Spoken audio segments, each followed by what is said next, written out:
aquí hoy 4 de marzo con el profesor Emanuel, la coordinación de psicología organizacional, y bueno, la idea es que tengamos hoy un panorama sobre las políticas públicas del sector laboral o los ámbitos laborales que están vinculados con la psicología. Y bueno, para comenzar, doctor, me gustaría que nos contaras tú de tu propia voz, qué de tu trayectoria se ha conectado con el trabajo, como de estos sistemas laborales, estas políticas laborales, de tu trayectoria profesional como psicólogo. Bueno, inicialmente, recién egresado, yo me dediqué a la capacitación. Fue mi primer contacto con la regulación laboral en términos de capacitación. Entonces hay un sistema que ahora ya es mucho más amable, antes era mucho más burocrático, presencial, de una serie de formatos, la forma 1, 2, 3 y 4, para hacer los registros de planes y programas de capacitación, la planeación de la capacitación, las constancias de los empleados de que efectivamente tomaron la capacitación y la evaluación de los planes y programas completos. Entonces son una serie de trámites que se tienen que hacer todavía relacionados con la capacitación. Ese fue mi primer contacto, ¿no? En términos laborales que yo tuviera que hacer. De ahí, pues bueno, conforme fui tomando más experiencia profesional, pues ya me fui enfrentando a muchos de los temas de relaciones laborales, aunque al principio yo no los llevaba como tal.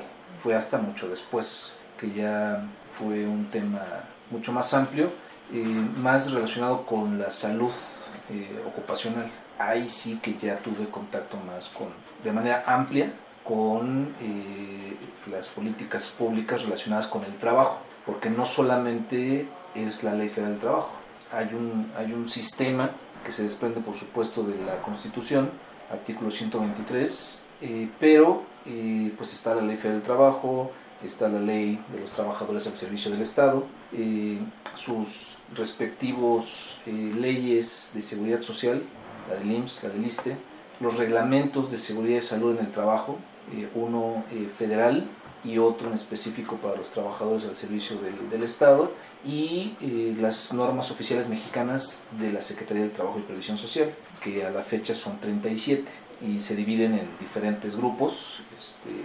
organizacionales, de seguridad, de salud y especiales.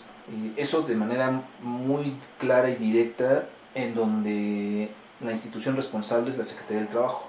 Sin embargo, pues con esta trayectoria que me preguntas, pues se ha ido haciendo cada vez más claro que está relacionado con otras leyes, tanto generales como federales, como la de educación, como la de salud, como la de la Ley General para asegurar a las mujeres una vida libre de violencia, que abarcan todo lo que tiene que ver en los ámbitos que sean, ¿no? Que son los derechos fundamentales: salud, educación, la no violencia, la no discriminación. Pues al estar en todos los ámbitos, uno de ellos pues es el trabajo. Se ha ido como enriqueciendo ese sistema legal que tiene incidencia en el trabajo, no solamente lo que se desprende directamente de Secretaría del Trabajo. Y esa es como la gran ¿qué será? Pues acumulación de experiencia que he tenido en toda mi trayectoria, ¿no? De empezar en algo muy específico hasta tener el panorama mucho más amplio, más allá de lo que hace o regula directamente Secretaría del Trabajo. Y en tu experiencia profesional, ¿en qué tipo de organizaciones has estado? Esto que nos comentas de capacitación, ¿cómo fue tu experiencia? ¿En qué tipo de organizaciones? Bueno, al principio, pues fue dando cursos como instructor independiente, porque soy generación huelga del 99. A mí me tomó a la mitad de la carrera, y entonces cuando empezamos a egresar esas generaciones que estuvimos involucradas en la huelga, en ese momento pues todavía se contrataba por bolsas de trabajo directas en el gobierno, contacto telefónico por las empresas, vacantes en periódicos. Comenzaba apenas OCC, que era la primera y en ese momento la única página para buscar empleo en internet. Y entonces en todas las vacantes decía en mayúsculas: no UNAM, o UNAM no presentarse. por el tema de la huelga, ¿no? Y entonces pues nadie nos daba trabajo. Yo busqué, mandé currículums y solicitudes, etcétera.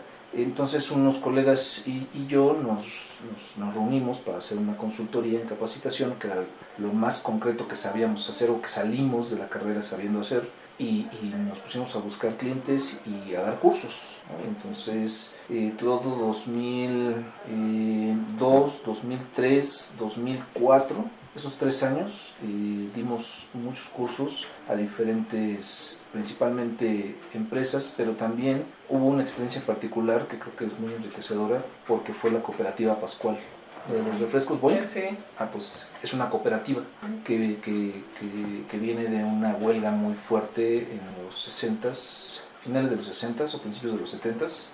Y entonces al final de la huelga los trabajadores fueron los que se volvieron dueños, y les dimos un programa de capacitación, de formación de directivos, porque cada 3 años, me parece, cambian de gerencias por planillas, ¿no? Al estilo sindicato, igualito, entre todos hacen sus planillas y se postulan para dirigir la empresa cooperativa por 3 años, y después regresan a sus puestos de trabajo que tienen. Entonces hay que formarlos, porque había personas que tenían la primaria, personas que tenían carrera trunca, personas que ya habían hecho trabajo administrativo, personas que eran operativas de limpieza. Entonces había que unificarlos, y ese fue uno de los retos más interesantes, y ayudarlos a hacer los trámites de sus constancias, de los cursos que les dimos ante Secretaría del Trabajo, etcétera, ¿no? Y de ahí a diferentes tipos de empresas. Además, pues me di de alta como instructor independiente, certificado por Secretaría del Trabajo, y a partir de eso, un colega y yo tuvimos contacto con alguien de ahí mismo de Secretaría del Trabajo, que nos canalizaba empresas que requerían de capacitación, principalmente en desarrollo humano. Entonces pues fuimos a una fábrica de chocolates en Iztapalapa, fuimos a una farmacéutica que a la postre resultó muy útil, porque en su momento una parte nos la pagaron en metálico y otra parte nos la pagaron en especie, y entonces era un poco la incomodidad, ¿no?, de que no te pagaran completo en metálico. Pero después resulta que con lo que nos pagaron fue con gel desinfectante, antibacterial. Cuando vino la pandemia de 2009 del H1N1, pues tenía yo cajas de gel antibacterial con la cual nos movimos, ¿no? Entonces, bueno, como anécdota, ¿no? Entonces, tuvimos un montón de experiencias de todo tipo, en diferentes, desde industrias, fábricas, de servicios administrativos, esta cooperativa.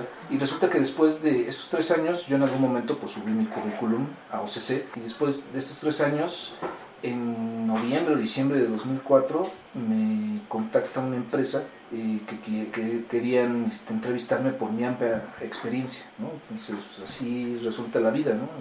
De cuando no me contrataban por ser de la UNAM, a la vuelta de los años, por la experiencia que adquirí yo buscándome la vida y dando cursos, pues me buscan, ¿no? Y entro a una empresa ya como empleado, como coordinador de capacitación, y a una empresa multinacional estadounidense que fabrica máquinas de soldar y consumibles para soldar, de estos como palos de metal que tienen como químico, que lo ponen como una pinza grande, gruesa, que tiene electricidad, y cuando la ponen en el metal saca chispas, ¿no? Que es para unir metales. Ahorita que están haciendo cosas aquí afuera, hay varias. Y entonces, bueno, pues ahí se concentró como el primer bloque de mi experiencia profesional, y relacionada directamente con la capacitación, trámites con Secretaría del Trabajo, mi propio registro como instructor independiente, avalado por Secretaría del Trabajo. Y después, cuando entro ya a la empresa como empleado, empiezo algunos procesos para hacer un posgrado, y en algún momento pues me quedo en el de España y me voy, ¿no? Entonces ahí se cierra un ciclo, y cuando empiezo a hacer investigación sobre temas de psicología de la salud ocupacional, es que empiezo a meterme a todo el sistema regulatorio mexicano laboral, ¿no? Y esto te contaba en la pregunta anterior, y ahí es donde veo el panorama muchísimo más amplio. Y al regreso del doctorado me pasa algo muy similar. Ahora por sobrecalificación nadie me contrata, y continúo con la idea de la consultoría y empiezo a dar asesorías, consultorías, cursos para igual diferentes empresas, ya en temas mucho más amplios, ya no solo capacitación, ¿no? Sino en intervención, en general en recursos humanos, en temas específicos de salud ocupacional, y ahí pues ya veo directamente cuáles son los temas de cumplimiento o de obligatoriedad que tienen los patrones en temas de seguridad y salud, en específico de temas psicológicos, ¿no? O mentales, de salud mental, o ya ahora pues los psicosociales. Y ese es un segundo bloque de contacto y de experiencia profesional en ayudarle a las organizaciones al cumplimiento de sus obligaciones sobre, en particular, los factores de riesgo psicosocial en el trabajo, y de manera más amplia sobre la salud mental en el trabajo. Cuando yo te contacté para esta entrevista, tú me decías que tú eres especialista en unas áreas de trabajo, ¿verdad? Que se dividen en ciertas áreas. ¿Nos puedes explicar cómo son esa división que hay de áreas y las que tú manejas más? Las áreas, ¿a qué te refieres? ¿De trabajo? ¿Cómo están clasificadas? Creo que me comentabas. ¿Como de nuestra área en general? Y luego de mi experiencia, o de lo que yo me especializo. En la parte laboral, no me acuerdo bien cuál fue la que tú me dijiste. Me dijiste, hay unas áreas, cómo se divide el sector laboral en México, creo que la INEGI, ¿cómo las divide? Ah, ya, sí. Bueno, son actividades económicas. Actividades económicas, perdón. Está la actividad económica primaria, que es todo lo de explotación de recursos naturales directos. Actividad económica secundaria, que es la transformación, todas las fábricas que transforman cualquier tipo de recursos naturales en otra cosa, en productos. Y la actividad económica terciaria, que son servicios, comercio y transporte, logística. Son las tres formas de agrupar las actividades económicas en México, que así lo clasifica INEGI, y yo me especializo en la actividad económica terciaria al estar aquí en la Ciudad de México, en la zona metropolitana, porque poco más del 90% de la actividad económica de la zona metropolitana del Valle de México es la actividad terciaria. Que me parece importante porque como para tener un panorama, ¿no? Porque el sector laboral y el sector de trabajo se mezclan mucho con la actividad económica, y a veces desde la psicología no tenemos claras estas clasificaciones. Y es muy importante. Antes de la pandemia, en 2018 entró en vigor la norma 035, que es sobre la prevención y atención de los factores de riesgo psicosocial en el trabajo. Una norma oficial mexicana pues es una regulación técnica obligatoria bajo ciertas condiciones. En este caso es obligatoria para todos los centros de trabajo en el territorio nacional. Todos los centros de trabajo tienen que cumplir con esta norma. Entonces, bueno, sale en 2018 y en 2019 pues explota la necesidad, y yo comienzo a dar una cantidad enorme de cursos y talleres. Viajé mucho por todo el país, pero en particular la experiencia que quiero tocar es una empresa de capacitación. Me contrató para darle un curso sobre la norma 035 a una empresa pesquera en Sinaloa, y el curso lo di así a 100 metros de los aserraderos, del embarcadero donde llegan los barcos para enlatar las sardinas y procesar el atún, etc. Entonces fue muy interesante porque fue claro las diferencias de las necesidades que tienen en una actividad económica y en otra, y las limitaciones que tiene la regulación en específico sobre los factores de riesgo psicosocial en el trabajo, porque es demasiado genérico. En este afán de querer proteger a todas las personas trabajadoras, pues no profundiza en las necesidades específicas. Y en eso constó el taller que di, en ayudarles a aterrizar la norma muy genérica en sus necesidades específicas y ayudarles a identificar cómo cumplir con este requerimiento legal. Que eso es un ámbito como muy interesante. Yo no tengo muy clara cómo se gestó esta norma, ¿no? Creo que en este momento es como la que tiene mayor visibilidad. No sé si tú nos puedes contar un poco cómo se ha gestado, quiénes participan, cuál es el vínculo. Pues mira, de entrada lo que hay que decir de esta norma es que en México tenemos un desfase de más de 30 años en atender así de técnico, o de una política pública que obligue a los patrones a atender estos temas. El primer señalamiento de que era un problema de salud pública a nivel mundial fue en el 84. Hay un comité mixto de la Organización Internacional del Trabajo y de la Organización Mundial de la Salud que se reúnen solamente cuando hay un problema de salud pública a nivel mundial.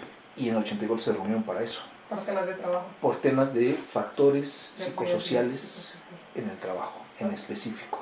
Y el documento que emitieron tiene un fundamento de alrededor de 25-30 años de investigación científica. Estamos hablando de que tienen referencias de finales de los 50s, 60s y 70s, ¿no? Principios de los 80s. O sea, ya había investigación, había casi 30 años de investigación en ese momento sobre estos temas, y al convertirse en un problema de salud pública, pues había que atenderlo. Luego en el 85, me parece, sale un convenio de la Organización Internacional del Trabajo en donde señala la importancia de atender estos temas, de que los países atiendan estos temas. Pero como lo puso en esos términos, nadie le hizo caso. Todos firmaron, dijeron, sí, qué buena onda, lo ratificaron, estamos en eso quedamos, ¿no? Como decimos aquí.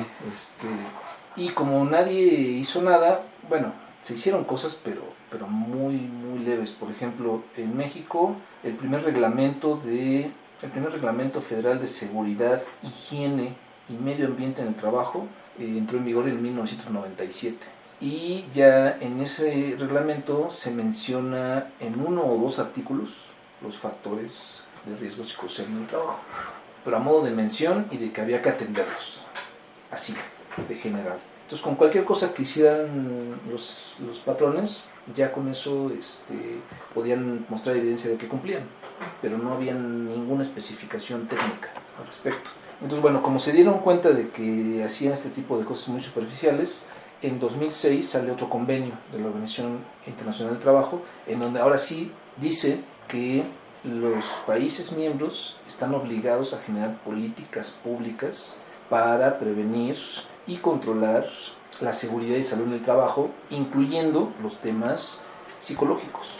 Entonces ahora sí ya está más clara la obligación, y a partir de ese convenio de 2006 es que se hace una actualización de la Ley Federal del Trabajo en 2012 y se cambia el término de higiene en la regulación. El reglamento que existía era Reglamento Federal de Seguridad, Higiene y Medio Ambiente. Al cambiarlo a nivel de salud es que se relaciona con la salud como derecho humano fundamental, y entonces se relaciona directamente con la Ley General de Salud aquí en México. Y al estar relacionado con la Ley General de Salud, Ley Federal del Trabajo, que cambia el término higiene por salud, al hacer un nuevo reglamento de seguridad y salud en el trabajo, es que entra también otra ley que en ese momento era la ley de metrología y normalización, que esta ley decía que cualquier aspecto que vulnerara la salud, seguridad, integridad o vida de las personas tenía que generarse una norma oficial mexicana para que fuera obligatorio. Entonces ahí se conjuntan a nivel de ley todos estos elementos legales para que se genere una norma oficial mexicana sobre los factores de riesgo psicosocial en el trabajo. Entonces es una secuencia. Convenio de OIT 2006, reforma laboral 2012, nuevo reglamento federal de seguridad y salud en el trabajo 2014 y norma oficial mexicana 035 de factores de riesgo psicosocial en el trabajo 2018. Ese es todo el antecedente legal, desde las normas internacionales hasta la jerarquía legal mexicana, que son el fundamento para esta norma. ¿Y tú qué sabes de profesiones de quienes participan y han impulsado todo esto? Vemos que son desde organismos internacionales. Y bueno, ya cuando se aterriza aquí a México, yo tengo la duda que tanto los psicólogos hemos impulsado también esa parte, o si viene también de otras disciplinas. Obviamente la parte legal es una parte importante, pero tú qué sabes quiénes están ahí. Bueno, en su momento la ley de metrología y normalización, que se deroga y entra en vigor una nueva que a partir de 2019 se llama Ley de Infraestructura de la Calidad, que tiene básicamente el mismo contenido, pero con ciertas actualizaciones, pues indica que estas normas oficiales mexicanas tienen que generarse bajo ciertos lineamientos Y uno de estos lineamientos pues es que tienen que estar todas las partes involucradas.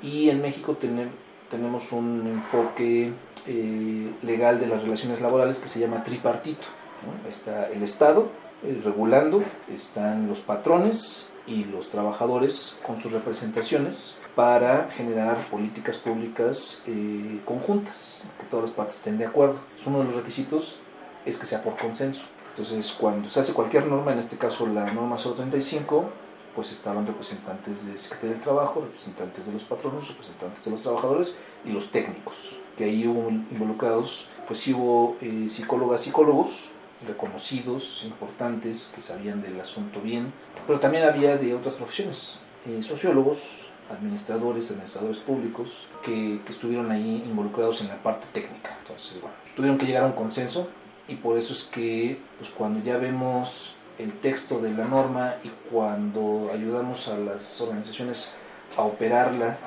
y a cumplir con las obligaciones, pues es difícil porque es un poco un Frankenstein, ¿no?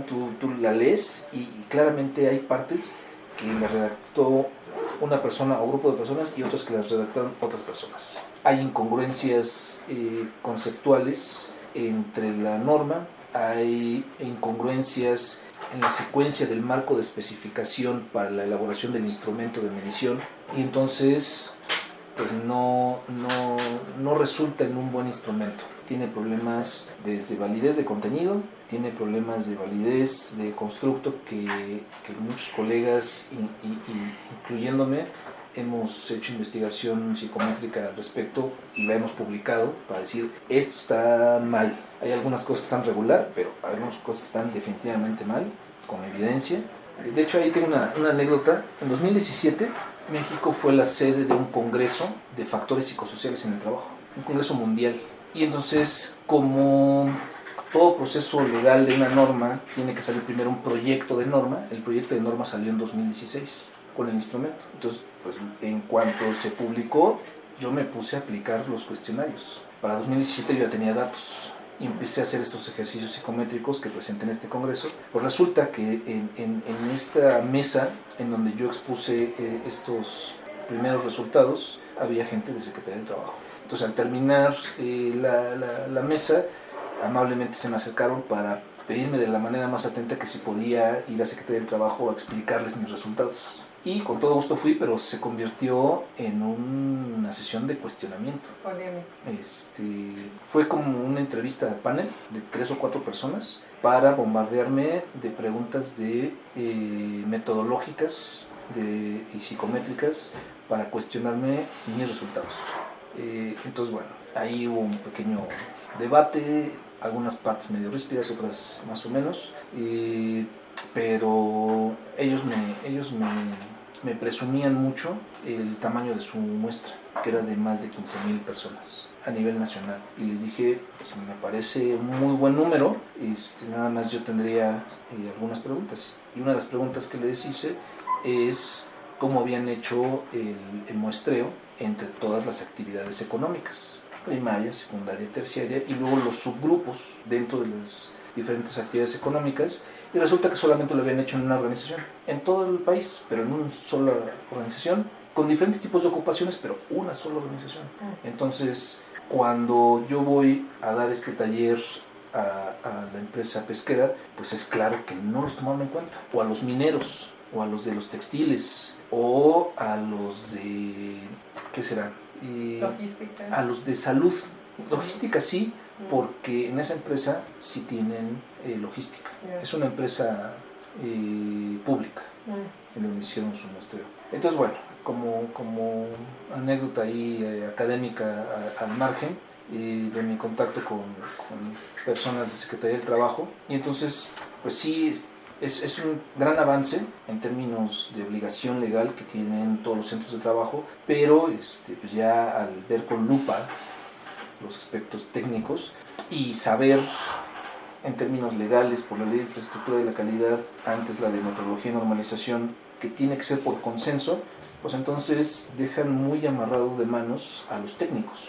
Entonces los trabajadores ejercieron presión para algunas cosas, los patrones para otras, Secretaría del Trabajo para otras. Entonces los colegas expertos pues hicieron lo que pudieron bajo esa presión de tres frentes y se ve en la norma, pero al final los expertos que convocaron no hicieron el instrumento, por ejemplo. Sí dieron ideas, sí dijeron por dónde tendría que ir, pero no hicieron el instrumento. El instrumento es un espejo, es un espejeo que la propia gente de Secretaría del Trabajo hizo de las normas que existen en Colombia, que son de antes. Colombia me parece que fue hacia 2010 o alrededor de 2010 que introdujo este tipo de regulación, y entonces pues tomaron un poco o mucho de eso y en el mejor de los casos trataron de adaptarlo.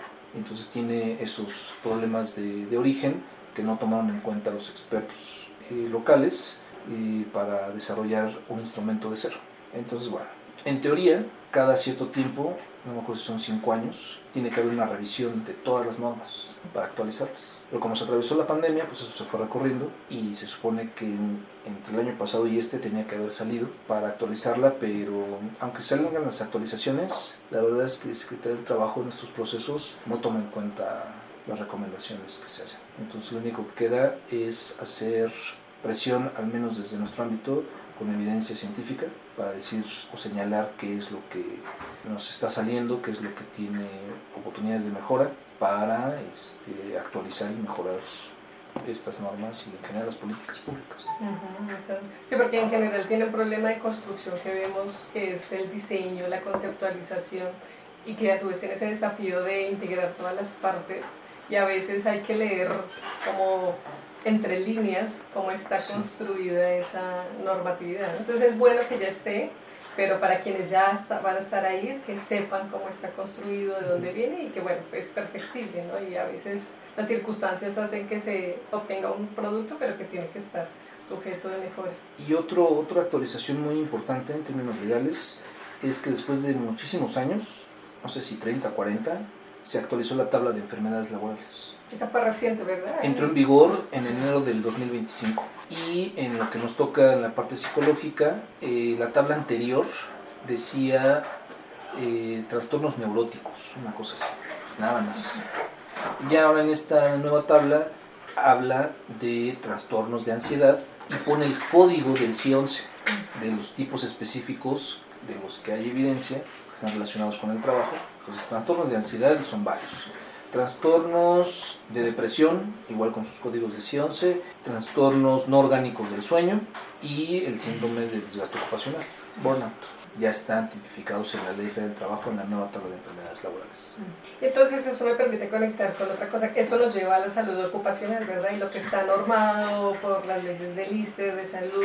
¿Nos puedes dar un panorama un poco de qué pasa o cuál es lo que el psicólogo, desde la psicología, podemos hacer con respecto a estas enfermedades que están tipificadas allí y cómo se conecta con el sistema de salud? ¿Qué es lo que hay por hacer? Porque creo que esa es una área que aún no tenemos mucho en perspectiva y que nos suena mucho de la psicología organizacional, por lo menos de lo que yo transitaba aquí en México. Yo creo que el punto clave ahí, ahorita a reserva de profundizar y tocar varios puntos, pero el punto clave es construir, reforzar, blindar, creo que es la mejor palabra, la formación ética de las psicólogas y psicólogos, porque cuando estamos dentro de una organización, ya sea empresa o gobierno, cualquier tipo de organización en donde es un centro de trabajo, pues nos contratan y somos trabajadores de confianza, es decir, somos extensiones del patrón. Y entonces ahí hay un punto importante y por eso hablo de la ética, porque aunque seamos trabajadores de confianza del patrón, pues es nuestro deber profesional y ético hacer diagnósticos profesionales que arrojen realmente cómo están las personas en términos de afectaciones mentales por el trabajo. Porque una de las cosas que siempre ha habido aquí en la facultad, por ejemplo, en otros ámbitos también, pero es que los psicólogos que somos laborales, principalmente trabajamos en empresa privada y que lo que hacemos es para beneficio del patrón. Y eso pues es un claro sesgo, prejuicio que se tiene hacia nosotros, porque pues muchas de las cosas que hacemos están directamente relacionadas con mejorar el bienestar de las personas trabajadoras, pero también lo que hacemos es para mejorar productividad, para optimizar procesos, para disminuir costos, para que en el caso de las empresas pues haya más beneficios para la empresa, y en el caso del gobierno pues haya más eficiencias para el gobierno. Entonces sí trabajamos para las organizaciones, pero trabajamos en el cuidado de las personas. Y creo que por eso yo pondría como un aspecto central, clave, la ética profesional, porque mucho de lo que yo he visto allá afuera en el mundo organizacional es cómo, por ejemplo, hay empresas buscan la forma de no cumplir con la ley. Evitarse lo que les genere. Entonces, incluso me ha tocado ver cómo tienen un cálculo de los costos de no cumplir, o sea, decir, ¿cuánto pagaría de multa por eso? ¿Cuánto me costaría realmente cumplir con la ley? Si sale más caro cumplir con la ley, pues entonces pago la multa. Así de sencillo. Son decisiones ejecutivas, directivas, de costo-beneficio, pero en el corto plazo. Muchas veces no ven en el largo plazo. El problema de México es que no se puede ver mucho a largo plazo, porque tenemos un país en donde el mercado laboral está desequilibrado. Hay mucha demanda de trabajo, hay poca oferta, y entonces pues muchos empleadores se dan el lujo de dejar ir a las personas porque saben que van a llegar otras más jóvenes, con más motivación, con esta expectativa de costo de oportunidad, de ganar experiencia y de crecer en su carrera profesional, y cuando lleguen al punto en donde se den cuenta de que pues no van a cambiar las cosas y que está mermando su salud, entonces se van y saben que van a llegar otras, y así sucesivamente. Entonces, bajo ese contexto de desequilibrio del mercado laboral es que hacen estos cálculos, y muchas veces pues prefieren pagar multas o prefieren meter amparos y alargar los procesos legales cuando hay demandas laborales, y aunque la gran mayoría de las demandas laborales las ganan los trabajadores, pero las ganan después de muchos años. Entonces pues es un panorama legal complicado, en donde en la gran mayoría de las ocasiones quienes las llevan de perder son los trabajadores, en su impacto de salud, en su ingreso, en su salud mental y social, es decir, la consecuencia para sus familias del incumplimiento legal de las organizaciones. Entonces es un panorama complicado el cumplimiento legal. Y respecto a lo que nos toca desde la psicología, una de las cosas que ha sido común y recurrente en todos los cursos, talleres, conferencias, asesorías que he dado sobre la norma 035 a directivos, es que si las personas pueden ir al Seguro Social a decir estoy estresado y que les den una incapacidad. Esa es su gran preocupación. Y no porque vayan a dejar de ir por la incapacidad, sino porque hay algo que se llama prima de riesgo. Y ese es un cálculo que hace el IMSS en particular, de entre más reportes tenga de accidentes laborales, de enfermedades laborales, de un patrón en específico, entonces que se tengan que, a lo mejor no internar, pero sí se van de incapacidad y solicitan medicamentos. O hay que internar a las personas y utilizan la infraestructura y recursos del Seguro Social. Y entonces todo eso tiene costos. Entonces lo que hace el IMSS es calcular la incidencia de los casos por patrón, y a partir de eso hace un cálculo de riesgo por cada patrón y le cobra durante cierto tiempo, un año, en esa prima de riesgo tanto dinero. Si después de ese año hubo incremento de trabajadores que tuvieron accidentes o enfermedades y utilizaron las instalaciones y los recursos del instituto, pues le sube la prima de riesgo y le cobra más. Esa es la preocupación, no tanto de que, bueno, no va a venir a trabajar, ¿no? Bueno, fuera, ¿no? Que se preocuparan por las personas, que sí hay empresas que lo hacen, pero no todas. Lo que les preocupa es el costo. Claro, porque se les sube para todos los trabajadores, ¿no? Así Para es. todos los trabajadores que tengan una plantilla. Y entonces empiezan prácticas de algo que se llamó en décadas anteriores el outsourcing, la tercerización, que en la reforma de 2019 eso se redujo.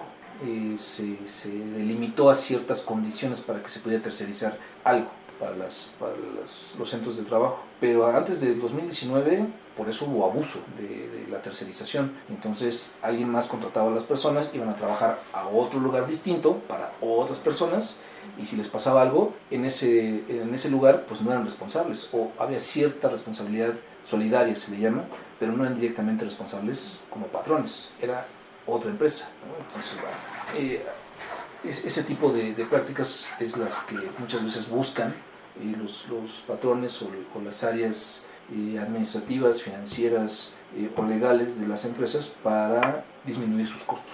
Entonces el cumplimiento de todo esto de salud ocupacional recae más o menos en la ley de salud, dependiendo de los reportes que tenga de las personas. En la ley del Seguro Social, y la ley del ISSSTE. Son quienes reportan los incidentes. Sí, que ahí tenemos otro problema en términos institucionales y burocráticos. Si una persona va porque se siente estresada, ¿no? Porque a lo mejor no dice me siento estresado, dice cualquier otra... Tengo migraña, tengo dolor de cabeza, dolores, o incluso dolores en el pecho, ¿no? Y llega porque siente que le va a dar un infarto, lo revisa el médico familiar y dice, usted no tiene nada, y vaya a su casa y ya está, ¿no? O regresa al trabajo. Y cuando son síntomas de ansiedad, ¿no? Entonces lo difícil ahí es que los médicos de las clínicas o de los hospitales que reciben a las personas también tengan esa actualización y capacitación para poder detectar que son problemas mentales que pueden estar relacionados con el trabajo, y darle un seguimiento, un proceso de seguimiento para poder al final dar un diagnóstico o un dictamen de si eso que tienen como signos o síntomas son de afectaciones mentales por el trabajo, que ya cuando se explica todo esto de manera puntual a las empresas, se quedan más tranquilos. Tienen que demostrar que es por el trabajo.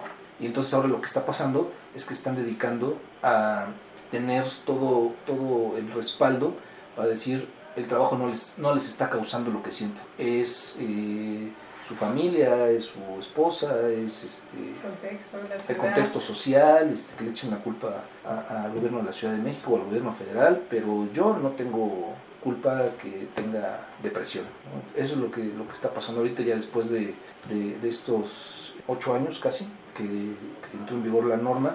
Ya le están encontrando el modo a ver no solamente cómo no cumplir, sino cómo deslindarse de responsabilidades de afectaciones mentales. Tiene que ser muy claro. Lo que sí puede ser más claro es cuando hay un evento traumático, que es en el trayecto, que te lo cubre la Ley Federal del Trabajo. Si sales de tu casa y vas con rumbo al trabajo, te cubre como riesgo de trabajo en el lugar de trabajo o de regreso a tu casa, ¿no? Si es un evento traumático de cualquier tipo, ya sea por el trabajo o con motivo del trabajo, pues ahí sí, pues si hay una afectación de ansiedad o de sueño por un evento traumático, pues ahí es más claro. Pero pues en un tema como el burnout, que es crónico, que se va dando poco a poco, que no hay una etiología de causa y efecto específica y clara, sino simplemente es por todo lo que se va acumulando y cómo se va haciendo cada vez más crónico el estrés por el trabajo hasta que ya se manifiesta como un síndrome, pues está más complicado hacer ese diagnóstico o hacer ese dictamen técnico de salud mental que digan sí fue por el trabajo. Claro, y porque las mismas instituciones que ya tienen temas como de salud, pues también tienen estos temas laborales y no hay personal como especializado. O sea, ahí hay una brecha totalmente abierta para que los profesionales de la salud se sensibilizaran a cuándo derivar e identificar temas de salud. Que eso en Colombia, que lo conozco un poco más, está un poco más separado, ¿no? Allá hay están las aseguradoras de temas de salud ocupacional específicas para cosas de trabajo, y era una duda que yo no había aclarado aquí, pero con lo que me dices ya queda claro cómo está intersectado, sí, sin que haya un camino claro. Y tú, pensando hacia el futuro, digamos que si pudiéramos soñar en este camino hacia donde podríamos construir puentes, ¿qué crees qué áreas o qué temas o qué puentes podría trabajarse más desde la psicología y todas las políticas públicas del sector laboral, de trabajo? Bueno, por partes. Una es que hay muchos tipos de profesiones haciendo cosas relacionadas con, de entrada, la norma 035 y también de salud mental en el trabajo. O sea, me ha tocado ver, y no por que no sean buenos profesionistas, sino que no es su área. Me ha tocado ver contadores, abogados, atendiendo el cumplimiento de la norma. Y lo que hacen es, como contadores, pues ven costos, como abogados, pues ven cumplimiento legal de la norma, pero no en términos psicológicos y sociales. O del bienestar de la persona. Del bienestar de la persona en términos psicológicos y sociales. La norma dice que en el diagnóstico, quienes pueden dar recomendaciones de intervención son los profesionales que tengan cédula, pero no especifica claramente. Quienes atienden a las personas sí lo especifica y dice psicólogos, psiquiatras o médicos laborales para la atención directa a las personas. Pero para el diagnóstico, recomendaciones, elaboración de la norma o ver el cumplimiento, dice en su caso el nombre y cédula profesional de quien lo hizo. Entonces deja muy ambiguo. Entonces uno de los puntos sería acotar quiénes pueden dar recomendaciones. Si es psicosocial, pues solamente de entrada los psicólogos. Y luego, alrededor de la psicología, quienes tengan esta formación en términos de ciencias sociales relacionadas con el trabajo. Por ejemplo, directamente sociólogos, trabajadores sociales. Y casi que ya.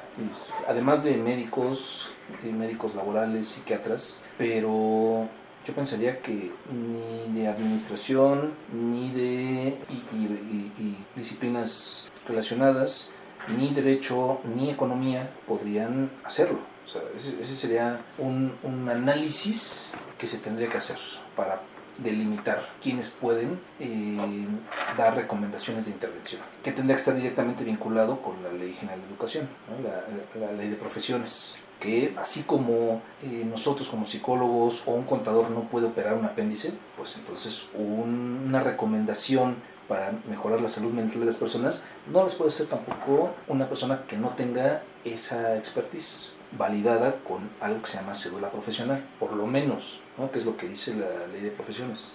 ¿Tendría que haber certificaciones? Sí.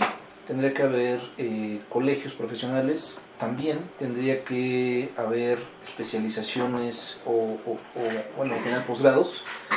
Habría que ver cómo se conjunta con términos de educación formal y de certificación a partir de colegios profesionales, por ejemplo.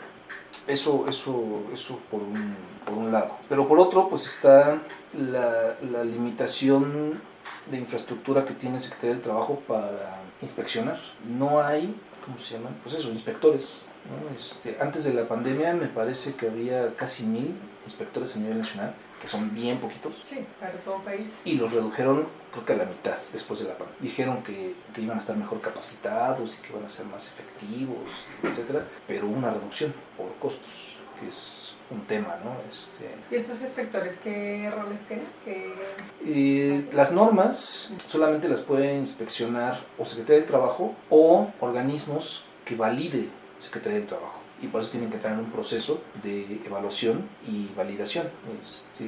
Hay una página donde te dice qué organismos no gubernamentales están validados por Secretaría del Trabajo para inspeccionar ciertas normas. O sea, tú vas como autoría o como empresa y dices, quiero que me certifiquen que puedo inspeccionar la norma 035. Pues tienes que mostrar pues toda tu infraestructura y que tienes al personal experto para poder hacerlo. Entonces pasan por un proceso y les entregan su certificado por cierto tiempo.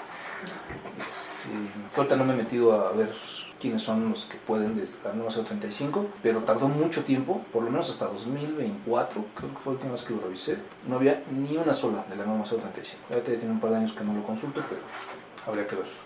Entonces eso, la capacidad de respuesta institucional de inspección para los patrones pues se sientan, en general, de seguridad y salud en el trabajo, todos los aspectos que incluye lo psicosocial. Entonces, pues si no hay inspección y si dices, pues yo estoy en la mejor disposición de que me digan si estoy cumpliendo o no estoy cumpliendo, y pues hasta ahorita no hay cifras oficiales de cuántos centros de trabajo han inspeccionado respecto a esta norma. Entonces, pues si por probabilidad, además de que no eres un centro de trabajo de estos gigantescos que son los que tienen más el foco puesto, pues hasta que llegue, ¿no? Y mientras tanto, pues puedo no hacer ciertas cosas. Cuando lleguen, pues sí, lo voy a hacer. Y no, y se vuelven a pasar otros 10 años para desarrollarlo. Entonces, bueno, eso también sería otro punto.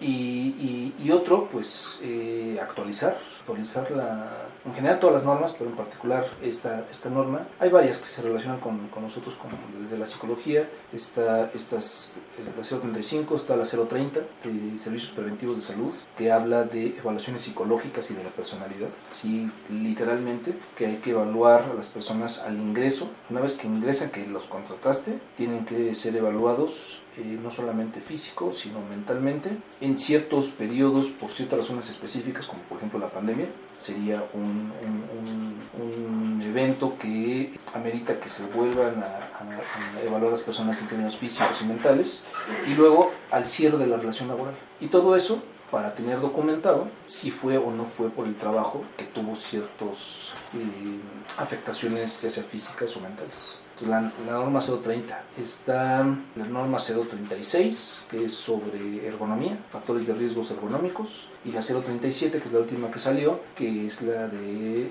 teletrabajo, seguridad y salud en el teletrabajo. O sea, hay varias en las que estamos ahí involucrados. Y hay otras normas, otro tipo de normas que se llaman normas mexicanas, que no son obligatorias, son opcionales, como la norma 025, que es sobre no discriminación e igualdad de trato en el trabajo, pero son opcionales, ¿no? Pero también estamos involucrados ahí con esa norma mexicana. Entonces otra sería pues la capacitación a los profesionales que sí deben de estar involucrados directamente, pues que lo sepan hacer. Entonces, por ejemplo, yo doy la materia de impacto psicosocial de las empresas, que se debería llamar impacto psicosocial de las organizaciones, no solo de las empresas. Y una de las cosas que hago, uno de los trabajos que dejo, es que elaboren un diagnóstico con base en la norma, que hagan una propuesta de intervención y que lo hagan de manera crítica, ¿no? No solamente siguiendo al pie de la letra la norma, sino desde una psicología profesional, científica, qué es lo que podemos aportar más allá del cumplimiento de la norma, con el objetivo de mejorar el bienestar y la calidad de vida de las personas en el trabajo. Eso sería como una labor ideal. Sí, entonces, pues eso, ¿no? Acotar quienes le meten mano a las organizaciones sobre el cumplimiento de la norma, ampliar la capacidad de infraestructura de Secretaría del Trabajo como institución que vigila el cumplimiento legal, y la formación, que las personas que estamos formando en la carrera pues realmente tengan este bagaje legal y profesional para no solamente cumplir con lo legal, sino ir más allá en su aportación. Al menos vería esas tres, así de bote pronto. Sí, bueno, hay entonces mucho por trabajar aquí. Y aprovechando que está lo de la reforma a las horas de trabajo en este momento, ¿qué tanto le ha seguido la pista? ¿Y eso qué impactos podría tener en este diseño de futuro? Bueno, de entrada ya hay países que van en 37 y medio horas a la semana, con 2 días de descanso. O sea, sí nos llevan ventaja muchos países. No demasiados, pero sí muchos. Un problema que yo he detectado en mis propias investigaciones en México es que tenemos una cultura, tal vez teníamos, habría que ver esta generación cómo está, pero teníamos una cultura del sacrificio muy instaurada, en donde se veía reflejada en el número de horas que pasas en el trabajo. Y hay registros históricos de la OCDE de que México es, o hasta hace algunos pocos años, es el país que se trabaja más horas. En primer lugar, pero cuando se evalúa la productividad, somos de los últimos, no el último, pero de los últimos países. Y además tiene que ver con temas sociales, ¿no? Pero no hay congruencia. Luego, en alguna investigación que hice, pues nos arrojó que les preguntábamos, así como tú me dijiste, ¿no? si pudiéramos hacer la carta a los Reyes Magos, si pudiéramos soñar, les hicimos una pregunta muy parecida, que si tuvieran más tiempo para sí mismos, para sí mismas, ¿qué harían? Y no nos respondían gran cosa, al menos los mexicanos. No sabemos qué hacer con nuestro tiempo libre. O sea, muy pocos decían ir al cine o ir al parque, o sea, no necesariamente gastar, ¿no? Pero otra actividad. No nos decían prácticamente nada acerca del cuidado personal, ¿no? Entonces creo que hace falta mucha cultura del cuidado personal. Y luego, pues de manera natural, pues es cuidado personal físico, cuidado personal mental y luego cuidado personal social, ¿no? Este tiempo con la familia o con los amigos, con la red de apoyo social que tengas, y pues nutrir, alimentarla, cuidarla en esa salud social. No lo tenemos así como tan claro, porque es el trabajo, es luego ir a casa y trabajar en casa o descansar, ¿no? Que en el mejor de los casos pues es lo único, pero no hay algo claro y sistemático de que hagan las personas para cuidar de sí mismas. Entonces es un paso lo de las 40 horas. Ya a la hora de instrumentarla, yo creo que van a pasar muchas cosas muy interesantes que hay que investigar y hay que documentar. Va a ser progresivo, realmente a full, completo, va a entrar hasta 2030 y bueno, pues hay que ir viendo cómo se va desarrollando. Es un paso, así como la 035 es un paso y qué bueno, pero estamos viendo problemas de implementación. Pues esto es muy bueno y es un paso, pero habrá que ver si resulta en mejora de la salud de las personas. Con la modificación que viene acompañado, que eso, casi nadie habla de eso, con esta reforma, viene acompañado de cambios en las horas extras. No recuerdo exactamente ahorita, pero hay más posibilidad de más horas extras.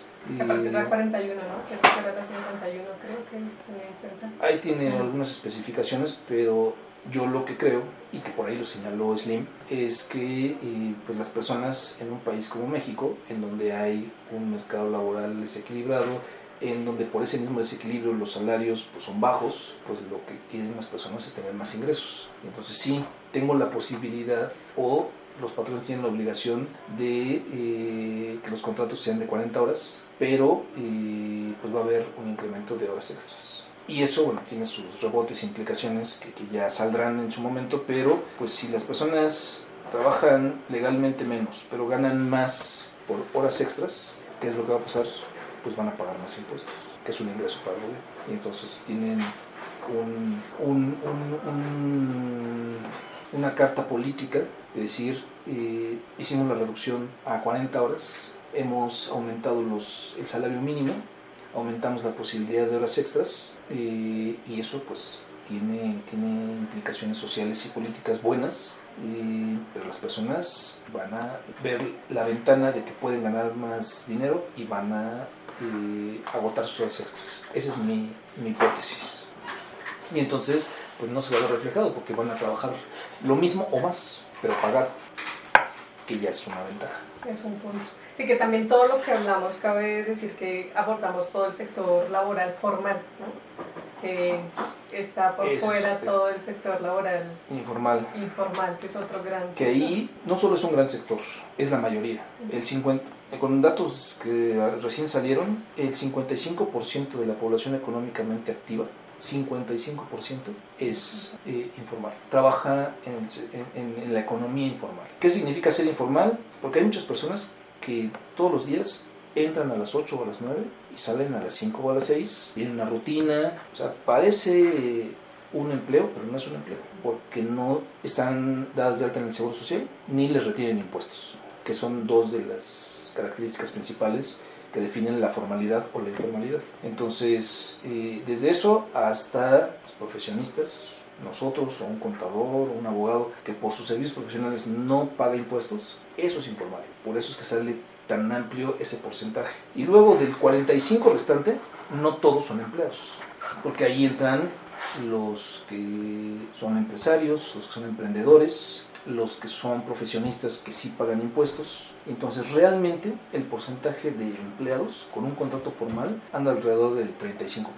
Entonces es bien poquito. Entonces, efectivamente es un tema que yo le he llamado en diferentes escenarios académicos, públicos, una deuda social que tenemos los psicólogos del trabajo. Parte de una de las líneas de investigación que estoy desarrollando es en el trabajo informal, simplemente por cantidad. ¿Cuál es el problema?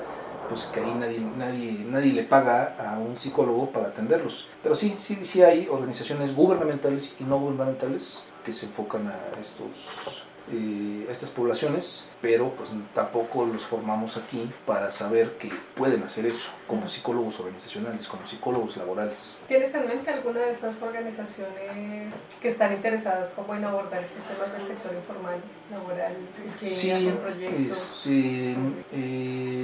Tengo una alumna que trabaja en una subdependencia de la ONU aquí en México, que ve temas de grupos sociales vulnerables.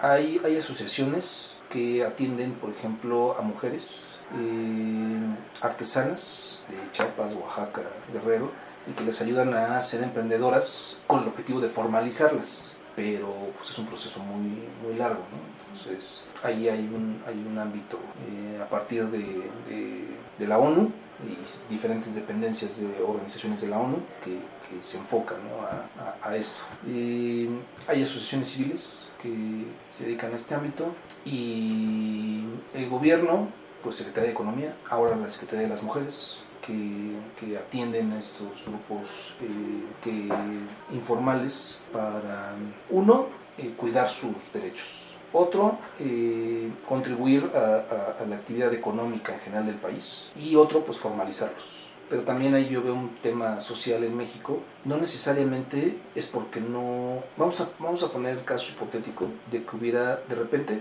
más empleo, ¿no? Que hubiera inversión extranjera, inversión nacional, el propio gobierno, y entonces hubiera más oferta de empleo formal. Yo tengo mis dudas de qué tanto en México ese 55% en su mayoría quisiera un empleo, porque la medición del desempleo que presumen mucho porque sale muy bajito el desempleo es de personas que están buscando y quieren un empleo. Entonces si le preguntáramos en una investigación social laboral a este 55% si quieren un empleo formal con las características que tiene un empleo formal, que son dos. Todo esto que ibas a decir se resume en una sola cosa, que se llama subordinación. Y los mexicanos no nos gusta subordinarnos. Creo que en general en Latinoamérica, pero en particular, o sea, recibir órdenes, los mexicanos es así como... Y hay un cierto sector de la población que menos, ¿no? Y además en particular de la zona metropolitana, o sea, los chilangos somos reacios, ¿no? Entonces yo tengo mis dudas. Si ese 55% en su mayoría lo querría. Habría que investigarlo. ¿Pero por qué te estaba diciendo esto? ¿La otra característica del trabajo? Sí, la subordinación, y otra es el pago por subordinarse, ¿no? Por lo que haces. No por lo que haces, por lo que haces que te dijeron que hicieras, como lo tienes que hacer, ¿no? Que esa es la subordinación. Entonces, yo creo que en términos sociales, culturales, tradicionales, incluso prehispánicos, hay mucho comercio y servicios informales que se han hecho de manera informal por siglos. Los tianguis, ¿no? Son una gran muestra social mexicana de ese es comercio. El mejor ejemplo. Y incluso ahí hay fenómenos organizacionales, porque sí tienen asociaciones de tianguistas. Claro, no son sus empleados, pero son gremios que se asocian para ver por sus intereses. Entonces, hay fenómenos organizacionales y laborales muy interesantes ahí en los tianguistas. Entonces sí, es un ámbito muy necesario de investigar, que los laborales organizacionales pues no lo hemos atendido porque estamos muy enfocados a lo formal, y los sociales no lo han atendido porque aunque se meten a los tenis, lo que ellos investigan son temas sociales, comunitarios. Como de organización colectiva, ¿no? No lo sé. Comunitarios. Comunitarios, Pero si les dices, hay un fenómeno organizacional, como que hasta les da comezón, ¿no?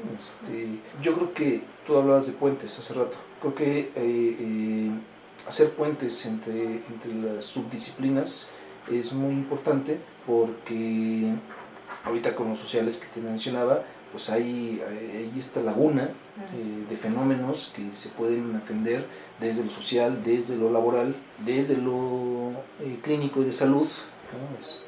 Que desde lo educativo, que están ahí, que no los atendemos porque estamos muy metidos en nuestros temas y en nuestras variables muy consolidadas. Entonces, bueno, ahí yo veo también una gran oportunidad, efectivamente. Claro, y eso podría ser propuestas para gobiernos federales, inclusive gobiernos estatales, ¿no? Si esos tianguis pudieran estar mejor organizados o contribuir también al desarrollo, no tendría que crearse necesariamente empleos formales. ¿Cómo quizás regulas, hablando de políticas públicas que es el tema, cómo regulas la atención de factores de riesgo psicosocial en el trabajo informal? Esa creo que sería la pregunta que nos tenemos que hacer para ver cómo lo abordamos. ¿Quién sería el responsable?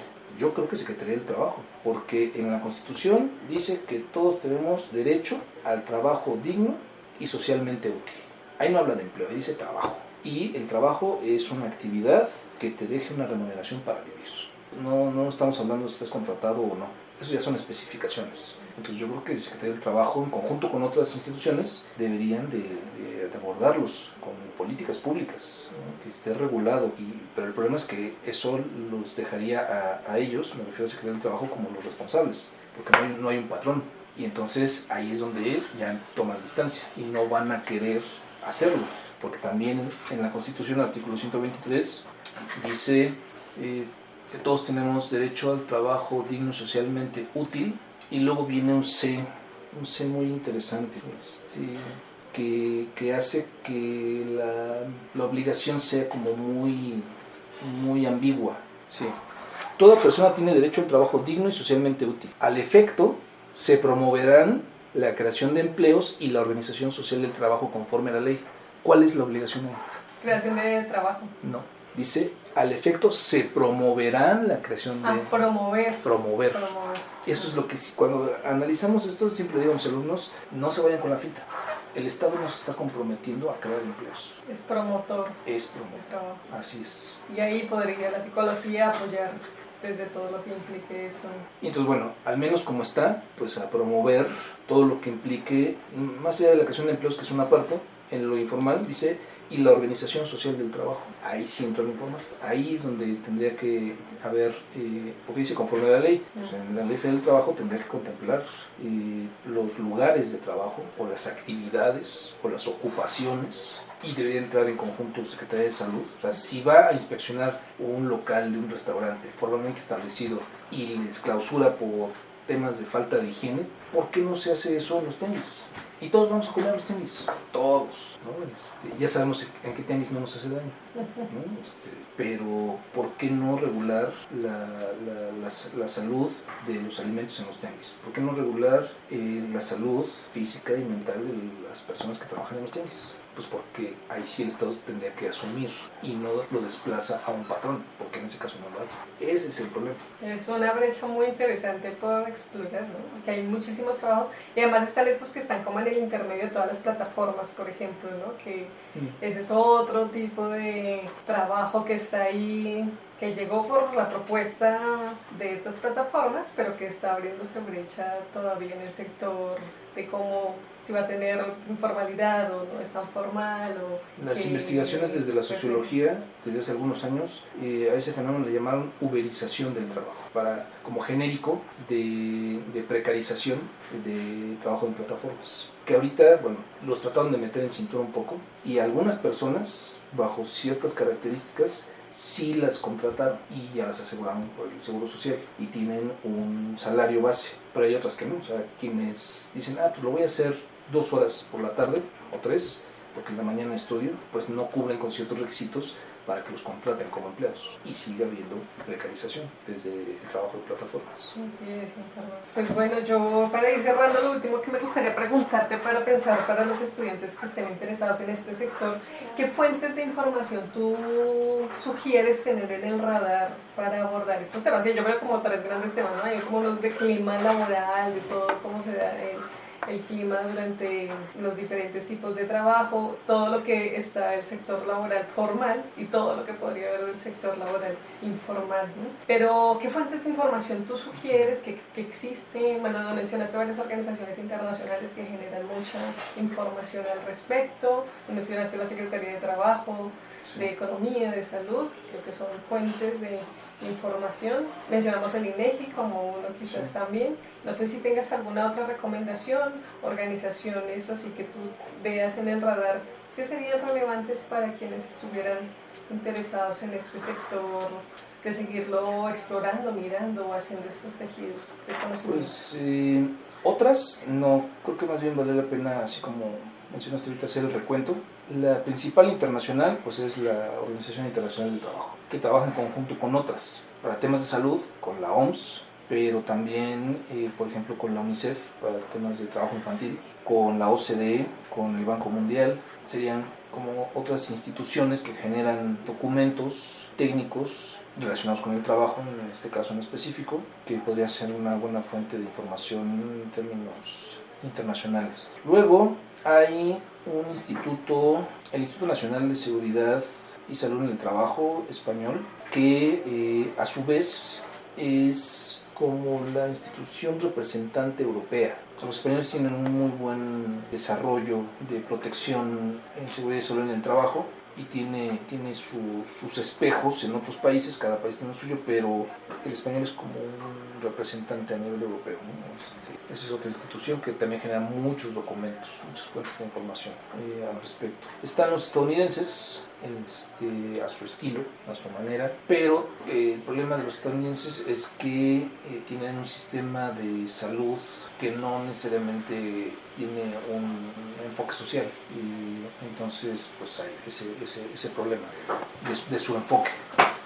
Y eso a nivel internacional. A nivel nacional, pues los pocos estudios, que sí los tiene, pero son pocos realmente, la OIT en México, es México y Cuba, la Oficina de México y Cuba, y tiene algunas fuentes de información, y tener claro el sistema regulatorio laboral mexicano. Eso yo le llamo así en mis clases. Yo doy la clase de relaciones laborales, la materia de relaciones laborales, y entonces yo uno de los bloques que abordamos no es la ley federal del trabajo, es el sistema regulatorio laboral mexicano, que incluye desde la Constitución, que son desde el artículo 1 y todos los derechos fundamentales, artículo 123, y todas las leyes relacionadas, en donde la parte central pues es la ley federal del trabajo y la ley de los trabajadores al servicio del Estado, y las otras leyes que están a la par o incluso por encima, ¿no? Que son de derechos fundamentales como salud, educación, y ver el panorama mucho más amplio, ¿no? Hasta llegar en lo específico a las normas oficiales mexicanas. O sea, tener claro cuáles son estas 37 normas oficiales mexicanas que existen hasta ahorita y las que faltan, o las que faltarían en dado caso. Las que están por crearse ahora con este nuevo... Y tener muy claro que los factores de riesgo psicosocial en el trabajo están en el mismo grupo, es decir, forman parte del grupo de los riesgos laborales, igual que los químicos o los físicos, porque es una lista de 11 riesgos laborales que están en el Reglamento Federal de Seguridad y Salud en el Trabajo. En esta lista de 11 están los psicosociales. Tener esa conciencia desde nuestra disciplina, que somos tan importantes en términos de salud ocupacional como los ingenieros nucleares, porque hay normas para regular la seguridad y salud de las personas en trabajos con exposición a radiación o químicos peligrosos o biológicos. Entonces, estamos en la misma lista, al mismo nivel de importancia, y hay normas oficiales mexicanas de todos estos riesgos. Uno de ellos son los psicosociales. porque pues si nosotros no defendemos eso, pues por eso también otras disciplinas que no tienen una relación directa en términos profesionales, pues lo están haciendo. Hay un hueco. Hay varios huecos que tenemos por cubrir, ¿eh? Ajá. Bueno, pues muchísimas gracias. Yo creo que con esto cubrimos organizaciones, leyes, roles, incluso oportunidades. No sé si hay alguna otra cosa que quieras dejar de mensaje para quienes se interesaran en este aspecto que a mí me parece uno de los ejes de la vida social, ¿no? Que tenemos, porque como dices, los mexicanos pasamos, quienes habitamos México, pasamos mucho tiempo en el trabajo por cómo está organizado el sector laboral y por usos y costumbres históricas, ¿no? Sí, pues eso, qué bueno que se está convirtiendo en un tema de relevancia en contacto con otras áreas, en este caso de pues ponerle énfasis a las políticas públicas y que pues es uno de los temas relacionados con este alcance de nuestro sistema regulatorio. Sí, y bueno, que ojalá ampliemos la mirada de este sector de psicología organizacional como un gran punto de partida también a otros temas. Pues bueno, muchísimas gracias y por aquí terminamos.